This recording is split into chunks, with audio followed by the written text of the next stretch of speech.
வணக்கம். நீங்கள் இணைந்து கொண்டிருப்பது சமூகத்தின் பிரதான செய்திகளுடன் இணைந்து கொள்ளும் நான் இராசரத்தினம் மதுசன். விரிவான செய்திகளுக்குள் செல்வதற்கு முன்னர் முதலில் தலைப்புச் செய்திகள். அரசியல் கைதிகளை உடனடியாக விடுவிக்க முடியாது. வவுனியாவில் அமைச்சர் பிமல் திட்டவட்டம். உள்ளூராட்சி தேர்தலில் வாக்குகள் நிராகரிக்கப்படும் சந்தர்ப்பம் குறைவு. மேலதிக தேர்தல்கள் ஆணையாளர் விளக்கம். நாட்டில் அதிகரிக்கும் காச நோயாளர்கள், சுகாதார அமைச்சு எச்சரிக்கை. தனக்கும் வெளியிலிருந்து உணவு வேண்டும், சாமர சம்பத் எம்பி கோரிக்கை. தெங்கு பயிற்சிகையாளர்களுக்கு நாளை முதல் மானியம். ஆணையரவு உப்பு தொழிற்சாலை இன்று திறந்து வைப்பு. யாழில் கோர விபத்து, 19 வயது இளைஞன் பரிதாப மரணம். இந்திய மீனவர்களுடன் புதிய ஒப்பந்தம், 6 மாதத்திற்குள் தீர்வு. வடமாகாண மீனவ பிரதிநிதி விளக்கம். கைது செய்த மாணவர்களை விடுவிக்க கோரி பல்கலைக்கழக மாணவர்கள் போராட்டம். புதுக்குடியிருப்பில் போதைப் பொருளுடன் கிராம சேவையாளர் கைது.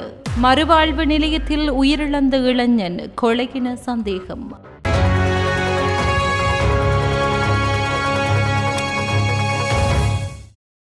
பட்டளந்த வதை முகாம் மட்டுமல்ல, பல வதை முகாம்கள் இருந்தன. அவை தொடர்பில் விசாரணைகள் இடம்பெறும் என போக்குவரத்து, நெடுஞ்சாலைகள், துறைமுகங்கள் மற்றும் சிவில் விமான சேவைகள் அமைச்சர் மற்றும் சபை முதல்வருமான பிமல் ரத்நாயக்க தெரிவித்துள்ளார். வவுனியா குடியிருப்பு பகுதியில் இன்று தேசிய மக்கள் சக்தியின் உள்ளூராட்சி மன்ற வேட்பாளர்களை சந்தித்து கலந்துரையாடியதன் பின்னர் இடம்பெற்ற ஊடக சந்திப்பிலேயே அவர் இவ்வாறு தெரிவித்தார். அவர் மேலும் தெரிவிக்கையில், அரசியல் கைதிகளை விடுவிக்க முடியும், ஆனால் அதனை உடனடியாக செய்ய முடியாது.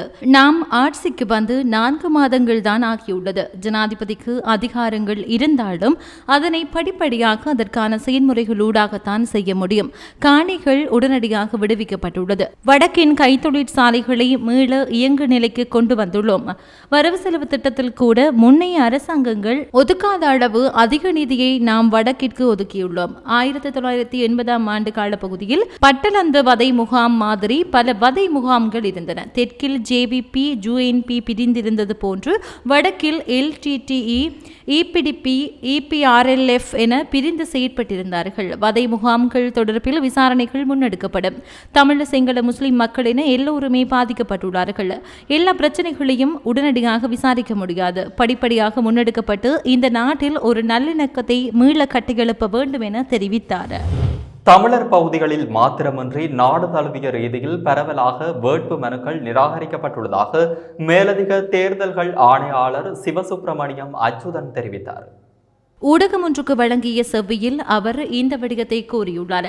அவர் மேலும் தெரிவிக்கையில், உள்ளூராட்சி தேர்தலின் போது வாக்குகள் நிராகரிக்கப்படும் சந்தர்ப்பம் குறைவாகவே உள்ளது. வாக்காளர்கள் இலகுவாக வாக்களிக்கக்கூடிய வகையிலேயே உள்ளூராட்சி மன்ற தேர்தலுக்கான வாக்குச்சீட்டு அமையும் என குறிப்பிட்டுள்ளார். இதேவேளை தேர்தல் சட்டத்திட்டங்களுக்கு அமைவாகவே வேட்புமனுக்கள் நிராகரிக்கப்பட்டதாகவும் அவர் சுட்டிக்காட்டினார். மேலும் தமிழர் பகுதிகளில் மாத்திரமின்றி நாடு தழுவிய ரீதியில் பரவலாக வேட்புமனுக்கள் நிராகரிக்கப்பட்டுள்ளதாகவும் அவர் குறிப்பிட்டார். இலங்கையில் கடந்த வருடம் காச நோயாளர்களின் எண்ணிக்கை 9200 பதிவாகியுள்ளதாக சுகாதார அமைச்சு தெரிவித்துள்ளது. அவற்றில் 5291 ஆண்கள், 3259 பெண்கள் மற்றும் 250 குழந்தை நோயாளிகளும் அடையாளம் காணப்பட்டுள்ளதாகவும் தெரிவிக்கப்படுகிறது. மேலும் கொழும்பு மாவட்டத்திலேயே அதிகமான நோயாளர்கள் பதிவாகியுள்ளதாக சுட்டிக்காட்டப்படுகிறது. 2035ஆம் ஆண்டுக்குள் காச நோயாளிகளின் எண்ணிக்கை 90% காச நோயினால் ஏற்படும் இறப்புகளை 95% குறைப்பதே எமது நோக்கம் என சுகாதார அமைச்சு குறிப்பிட்டுள்ளது. மேலும் 2 வாரங்களுக்கு நீடிக்கும் இருமல், லேசான காய்ச்சல், உடல் எடை இழப்பு, பசியின்மை, இரவில் வியர்த்தல், சோர்வு மற்றும் உடல்நலக் குறைவு ஆகியவை காச நோயினுடைய அறிகுறிகள் என அறிவிக்கப்பட்டுள்ளது. இந்த நோய் அறிகுறிகள் காணப்படும் நோயாளர்கள் உடனடியாக வைத்திய உதவிகளை பெற்றுக் கொள்ளுமாறு சுகாதார அமைச்சு வலியுறுத்தியுள்ளமை குறிப்பிடத்தக்கது. 2015-2019 ஆண்டு காலப்பகுதியில் நகர அபிவிருத்தி அமைச்சினூடாக முன்னெடுத்த கருத்திட்டங்களை மீண்டும் செயல்படுத்துவோம்.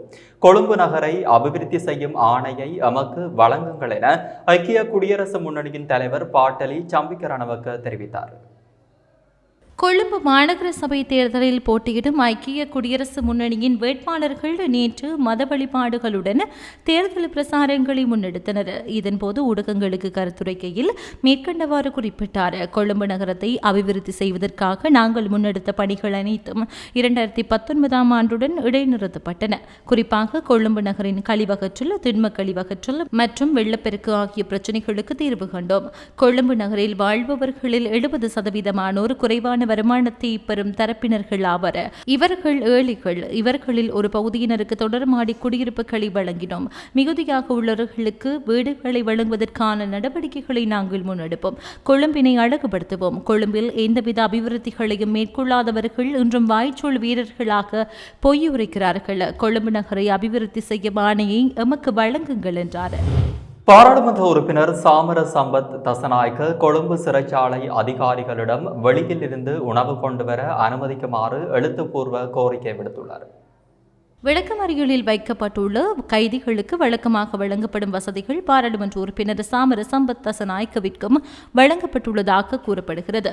அதன்படி எம்பிக்கு ஒரு பாய், தலையணை, தட்டு மற்றும் கோப்பை வழங்கப்பட்டுள்ளது.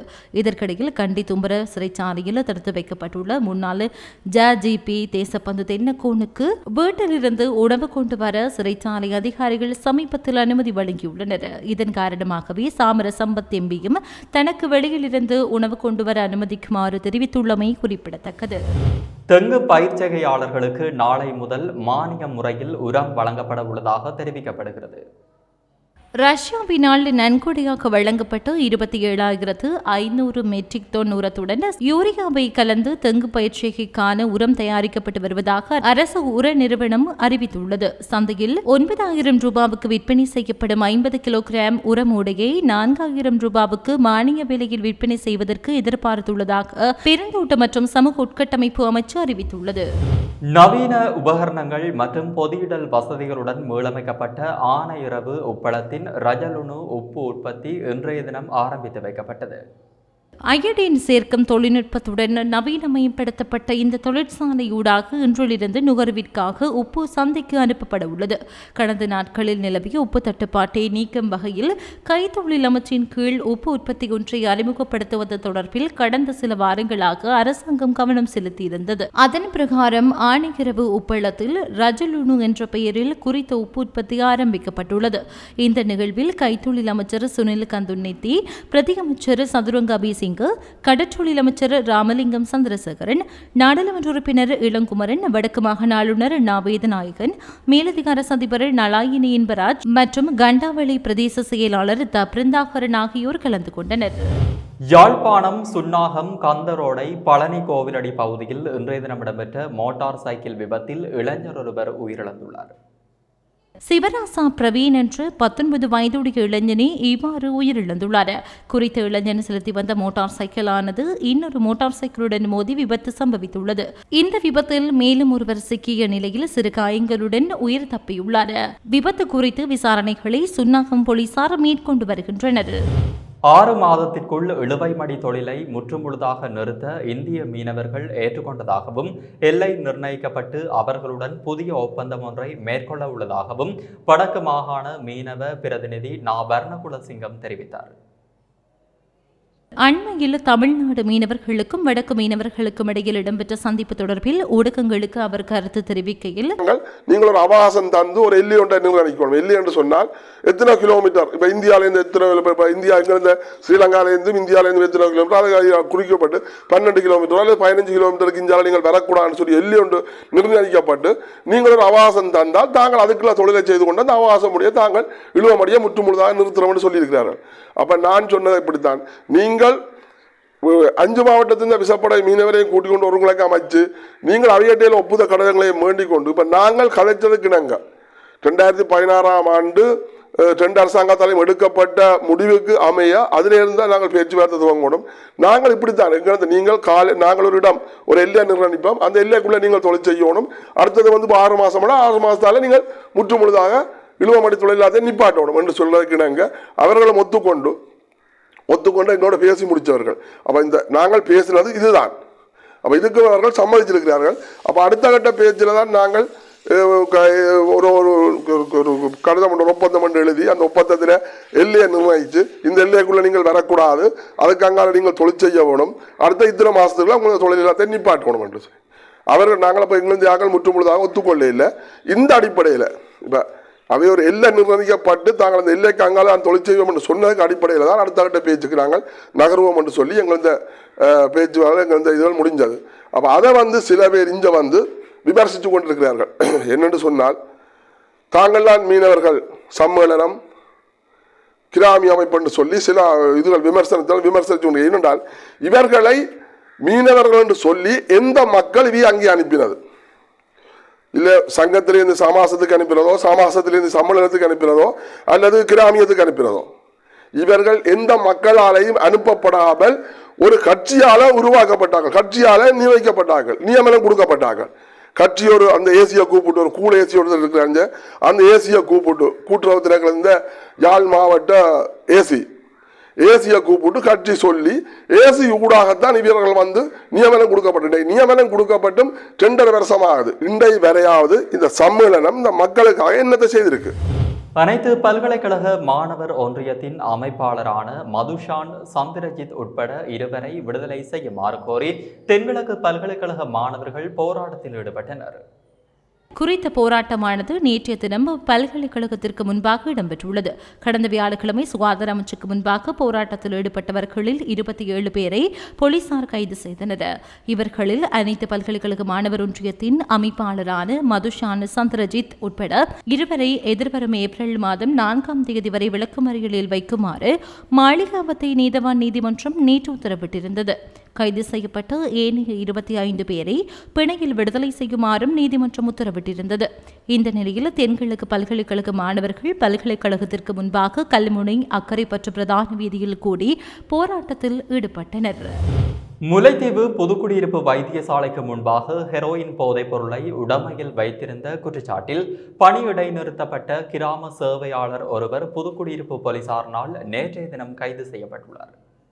புதுக்குடியிருப்பு போலீசாருக்கு கிடைத்த ரகசிய தகவலின் அடிப்படையில் 2 கிராம் ஹெரோயின் போதைப் பொருளை உடமையில் கொண்டு சென்ற போது குறித்த சந்தேக நபரை புதுக்குடியிருப்பு வைத்தியசாலைக்கு முன்பாக கைது செய்துள்ளனர். கைது செய்யப்பட்ட சந்தேக நபர் விசாரணைகளை தொடர்ந்து வைத்திய பரிசோதனையின் பின்னர் முல்லைத்தீவு நீதிமன்றத்தில் முற்படுத்தப்பட உள்ளார். கைது செய்யப்பட்ட சந்தேக நபர் புதுக்குடியிருப்பு இரணிப்பாளி பகுதியைச் சேர்ந்த 38 வயதுடைய பணியிடை நிறுத்தப்பட்ட கிராம சேவையாளர் ஆவார். இவர் புதுக்குடியிருப்பு பிரதேசத்தில் கிராம சேவையாளர் இருந்தபோது ஐஸ் போதைப் பொருள் பாவித்த குற்றச்சாட்டில் கைது செய்யப்பட்டு சட்ட வைத்திய அதிகாரியின் பரிசோதனையில் உறுதிப்படுத்தப்பட்டதை தொடர்ந்து புனர்வாழ்வு அளிக்கப்பட்டு விடுதலையான பின்னர் கிராம சேவையாளர் பதவியிலிருந்து இடைநிறுத்தப்பட்டிருந்தமை குறிப்பிடத்தக்கது. சிறுவர்களின் ஆபாச படங்களை சமூக ஊடகங்களில் பகிர்ந்த இளைஞர் ஒருவர் சிறுவர் மற்றும் மகளிர் துஷ்பிரயோக தடுப்பு பணியகத்தினால் கைது செய்யப்பட்டுள்ளார். சந்தேக நபர் ராகம கெண்டலியத்த பாழுவ பகுதியில் வசிக்கும் 20 வயதுடையவர் என தெரியவந்துள்ளது. சிறுவர்களின் ஆபாச வீடியோக்கள் மற்றும் புகைப்படங்களை முகப்புத்தகத்தின் வழியாக வெளிநாட்டினருக்கு விநியோகித்த ஒரு நபர் குறித்து சிறுவர் மற்றும் மகளிர் துஷ்பிரயோக தடுப்பு பணியகத்திற்கு தகவல் கிடைத்தது. இந்த தகவலை புதுக்கடை நீதவான் நீதிமன்றத்தில் தெரிவித்து சந்தேக நபருக்கு சொந்தமான தொலைபேசி பதிவை பெற்று நடத்தப்பட்ட விசாரணைகள் மூலம் அவர் கைது செய்யப்பட்டார். சந்தேக நபரிடமிருந்து ஒரு தொலைபேசி மற்றும் ஆபாச படங்கள் அடங்கிய கணினியையும் போலீசார் பறிமுதல் செய்துள்ளனர். சிவனொளி பாதமலைக்கு செல்லும் யாத்திரிகர்களின் எண்ணிக்கை அதிகரித்ததால் நல்லதண்ணி சிவனொளி பாதமலை வீதியில் கடும் வாகன நெரிசல் ஏற்பட்டுள்ளதாக தெரிவிக்கப்படுகிறது.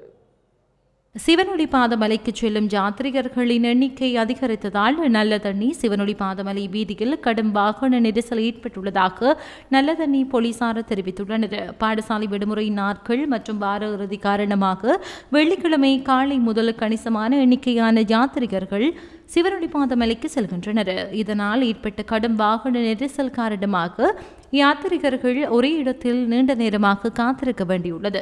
நல்லதண்ணியில் அமைந்துள்ள 4 வாகன நிறுத்துமிடங்களும் யாத்திரிகர்களை ஏற்றிச் செல்லும் பேருந்துகளால் நிரம்பி வழிகின்றன. இதன் காரணமாக நல்லதண்ணி மெஸ்கலியா வீதியின் இருபுறமும் ஏனைய வாகனங்களை நிறுத்தி வைக்க வேண்டிய கட்டாயம் ஏற்பட்டுள்ளது. மினுவாங்கொடை பென்சில்கொடை பிரதேசத்தில் உள்ள தனியார் போதைப் பொருள் மறுவாழ்வு நிலையத்தில் புனர்வாழ்வு பெற்று வந்த இளைஞர் ஒருவர் உயிரிழந்துள்ளதாக மினுவாங்கொடை போலீசார் தெரிவித்தனர். ஹம்பகா கனேமுள்ள பிரதேசத்தைச் சேர்ந்த 33 வயதுடையவரே உயிரிழந்தார். இளைஞனை தாக்கியதாலேயே மரணம் ஏற்பட்டதா என போலீசார் விசாரணைகளை மேற்கொண்டு வருகின்றனர். இளைஞரை அடித்து கைவிலங்கிடப்பட்டதாகவும் காலில் இரும்புச் சங்கிலிகள் போடப்பட்டதாகவும் கூறப்படும் சம்பவம் தொடர்பிலும் போலீசார் விசாரணைகளை மேற்கொண்டு வருகின்றனர். குறித்த இளைஞனை மிடுவாங்குடி வைத்தியசாலைக்கு கொண்டு செல்லும் போது அவர் உயிரிழந்திருந்ததாக வைத்தியசாலை பேச்சாளர் தெரிவித்தார். இத்துடன் சமூகத்தின் பிரதான செய்திகள் நிறைவு பெற்றன. தொடர்ந்தும் சமூகத்துடன் இணைந்திருங்கள். நன்றி, வணக்கம். இது போன்ற செய்திகளை தெரிந்து கொள்ள சமூகம் நியூஸ் சேனலை சப்ஸ்கிரைப் செய்து அருகில் உள்ள பெல் பட்டனை கிளிக் செய்யுங்கள். மேலும் இது போன்ற செய்திகளை உடனுக்குடன் தெரிந்து கொள்ள சமூகமீடியா.com என்ற இணையதளத்தின் வாயிலாகவும் எங்களுடன் இணைந்திருங்கள்.